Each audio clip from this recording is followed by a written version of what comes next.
गुजार है। पहले 2 इलेक्शन गुजार दिए, उसी फॉरेन फंडिंग से उसने 2 इलेक्शन लड़े हैं। उसकी जेब में वही डॉलर और यहूदियों के पैसे से जिससे वो इलेक्शन लड़ता रहा और एहतजाज, लॉन्ग मार्च, धरने देता रहा, किसी ने नहीं पूछा। अब फिर फैसला आ गया है कि आपने ममनुआ फंडिंग इस्तेमाल की है, सजा क्या है? और खान साहब जिनका किरदार जगह जगह से दागदार हो, तुम आज कंटेनर पे खड़े कह रहे थे मैं तुमको जवाब दे सकता हूं, लेकिन मैं देना नहीं चाहता। तुम दे सकते नहीं हो जवाब, क्योंकि किरदार वाले लोग जवाब देते हैं। बंद कमरों के अंदर मिन्नतें करने वाले बाहर आके अकड़ नहीं सकते। और जिसकी जेब में नाजायज पैसा हो फॉरेन फंडिंग का, जिसकी औलाद नाजायज हो और जिसके करने वाले बाहर आके अकड़ नहीं सकते। और जिसकी जेब में नाजायज पैसा हो फॉरेन फंडिंग का, जिसकी औलाद नाजायज हो और जिसके काम करतूत जो है वो पूरा पाकिस्तान जानता हो, वो कहे जी मैं इनकलाब लाऊंगा और मदीना की फसल उदाऊंगा, सुभान अल्लाह। और उसके बाद मेरी एक गुजारिश है, आप सारे साफी हैं, अरशद शरीफ साहब की वफात पर खुदा का वास्ता है, मैं उन एंकरों को और तजिया निगारों को कह रहा हूं कि यह किसी सियासतदान की लाश नहीं है या आम पाकिस्तानी की, यह तुम्हारे साथी सहाफी अरशद शरीफ की वफात हुई है। अपनी रेटिंग के लिए और अपनी रेटिंग बढ़ाने के लिए मत इस्तेमाल करो तजिए। कम अज कम उसकी शहादत और उसकी वफात के साथ ही उसका कोई इंसाफ कर दो।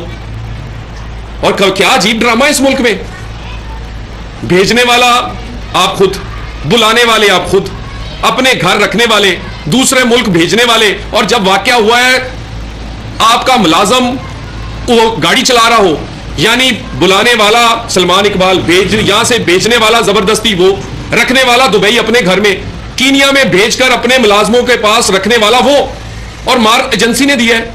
कैसी बात कर रहे हैं? आपको तो आदत पड़ी है सलमान इकबाल के लोगों की लाशों पे खेलो, लोगों की लाशों पर तुम अपनी रेटिंग बढ़ाओ, अपना चैनल चलाओ, लेकिन खुदा का वास्ता है अब ये नहीं हो सकता।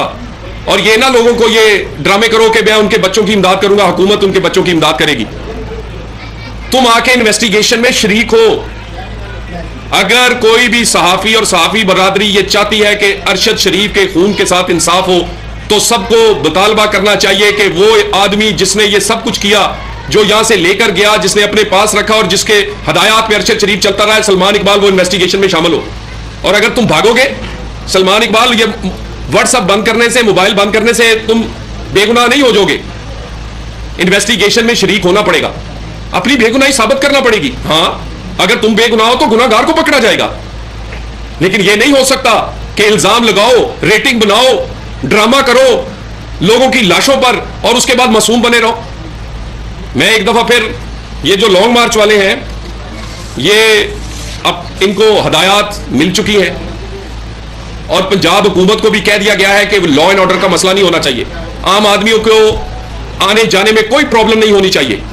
इस्लामाबाद में ये आए, एक दिन नहीं 100 दिन बैठे, मगर सुप्रीम कोर्ट की मखसूस की गई जगहों पर, और उसके साथ जो कानून की पासदारी के साथ जो एक कानूनी तरीका है उसकी इजाजत लेकर, किसी किस्म की और नाजायज इनकी वो तस्लीम नहीं मुतालबात किए जाएंगे। और एक और, खान साहब, आपकी मकबूलियत, आप इतने खौफजदा क्यों हैं? आपकी मकबूलियत एक पानी का बुलबुला है कि वो 2 महीनों में खत्म हो जाएगी। इलेक्शन कराओ, इलेक्शन कराओ, इलेक्शन करवाओ, इलेक्शन 10 महीने बाद हो जाएंगे, पता चल जाएगा कितने मकबूल हो। क्या जल्दी है तुम्हें? तुम्हें जल्दी इसलिए है कि आए दिन तुम्हारा किरदार और तुम्हारी असल शक्ल लोगों के सामने आ रही है। ये इनकलाब नहीं ला रहे, ये तुम अपना जाती इक्तदार और कुर्सी तक पहुंचना चाह रहे हो। तुम्हारा दिल है जल्दी जल्दी सब कुछ हो जाए, ना तोशा खाना का फैसला आता, ना फॉरेन फंडिंग का आए, ना नजायज औलाद का फैसला हो, ना हीरो की अंगूठी का फैसला हो, ना फरा गोगी और आंटी पिंकी पीरनी के जो करतूत है वो बाहर आए, और जल्दी जल्दी इलेक्शन हो जाए ताकि लोगों को सच पता ही ना चले। अब जिन लोगों की मकबूलियत होती है वो डरते नहीं है। वो इलेक्शन 10 महीने बाद हो या साल बाद हो, लोग कहते हैं जब मर्जी हो इलेक्शन लड़ेंगे। तुम्हें जल्दी है सिर्फ इसलिए कि तुम्हें पता है कि हर आए दिन के साथ तुम्हारे असल चेहरे से पर्दा उठ रहा है। बहुत शुक्रिया, बहुत मेहरबानी। कोई क्वेश्चन? आपने कहा जो चोटों के निशान हटा दिए जाते हैं, आजम खान ने भी प्रेस कॉन्फ्रेंस में कहा कि ये 200 का नाम ले लेके उन्होंने मेरे चोटों के निशान हटा दिए, तो ये कौन सा फार्मूला है जिसमें टॉर्चर होता है और बाद में निशान नहीं मिलते? ये यानी मेरा ख्याल है सबसे ज्यादा हैरानगी की बात, ये सबसे एक अहम बात ये कि जाते ही कपड़े उतर जाते हैं। जितने लोग पकड़े गए हैं उनके पास और कोई नहीं, मेरे कपड़े उतार दिए, और कपड़े उतारने के बाद तशद्दुद करने के बाद निशान कहां चले जाते हैं? हम तो खुद हैरान है। ये कोई आंटी पिंकी पीरनी कोई दमशम करती है, कोई फूक मारती है, मेरा ख्याल निशान ही नहीं रहता। और ये सारी एक ड्रामाबाजी है, नहीं तो तशद्दुद जो है उसके निशानात बड़े वाजे होते हैं और पता चल जाता है कि तशद्दुद हुआ है। ड्रामा करने से ये नहीं बंदा कह सकता कि तशद्दुद हुआ है कि नहीं हुआ। आर्टिकल 149 वफाक की तरफ से लगाया गया है, तमाम सूबों के जो एडमिनिस्ट्रेटर्स की पावर्स दी गई है कि इनको रोका जाए, नज़्म व ज़ब्त को कायम रखा जाए। इसके बावजूद ये स्टार्ट किया जा रहा है, रास्ते ब्लॉक किए जा रहे हैं, लोगों को परेशानी का सामना भी है। देखिए वफाकी हुकूमत जो है वो सारी चीज़ों का जायजा ले रही है।